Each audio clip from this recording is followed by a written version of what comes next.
Hey everybody, this is Mike from Realistic Woodworking AWD. Just going to go over a quick layout with y'all.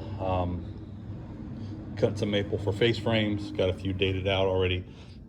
This ply here is going to be the inside, theoretically outside. We got to stay in the thing so it's 1 UV, which means there's not a UV coating on this side, it's just raw. And then this side is UV, that way we don't have to stain the interior or clear coat the interior or anything like that.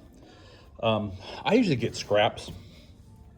So if I'm doing a face frame like this, I'm getting my layout. The customer actually sent us what size doors they want. So I made these pieces of ash, just cut them down to the size, squeeze clamped them on. Kind of just did my reveals of a 3/4 overlay. Have to do a 2-inch piece here to cover the overlay on this cabinet, and then enough to close it up and put a bumper on that side. Small 1/8 inch gap. There'll be a pillar here for support because this is a 44-inch opening, so it needs some support, or it's sag, it's in a commercial location. And then another 1.5 inch over on that side with the 3/4 overlay, 3/4 exposed. And then there'll be plywood, 3/4 ply running that way on it. And the same thing with the other one. I'll have one sheet of 3/4 ply kind of running in the middle. And then I'll run another 3/4 ply there. 1/2 inch bottom, 1/2 inch back. And then I'll put some supports up, like standard kitchen cabinets or commercial grade cabinets. That way you can screw up whatever tabletop they're going with. I have no idea if they're going stainless steel or anything, but these are just maple face frames. Again, my table saw's out, so either I use the contractor saw over there or the track saw. So I'll get kind of this laid out, but this is the easiest way. I do this all the time. I like visual layouts, that way I can play with dimensions. I worked on computers for a long time and I can't stand it now. So everything I do is usually in the physical realm. It's either drawings or I do mock-ups. I make small mock-ups, even out of scrap wood, for customers. Even if I build like almost like little dollhouse models for people, I like to use these two.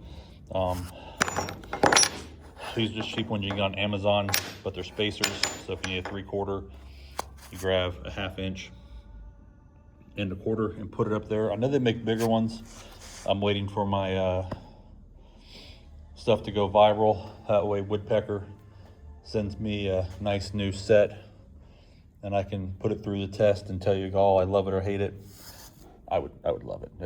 I'm not gonna make stuff up.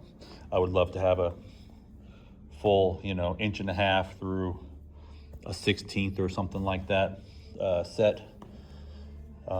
Again, I'm not sponsored by anybody, but I would be, and I'd give you guys an honest review of, I use these more times than anything. I'd like to get a bigger set, all pun intended, and actually put this on the truck. That way I don't have to do stuff. If I got to do a field modification where you can't really get in to hold a measuring tape, or you can always drop something like this in.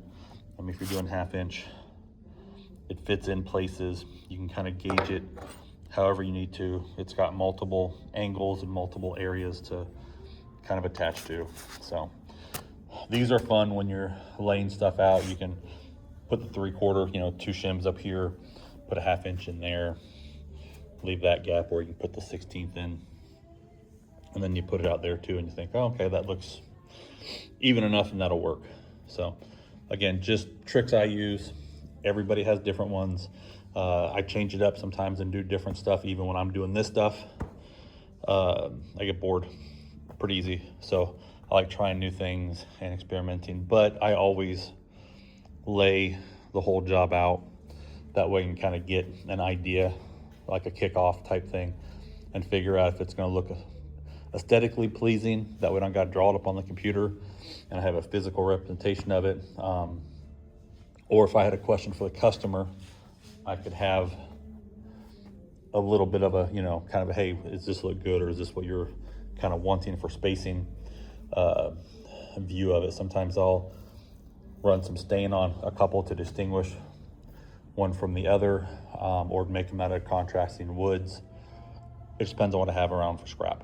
But that's it. Like, subscribe, check out our other videos, leave comments, let me know what you want to see next.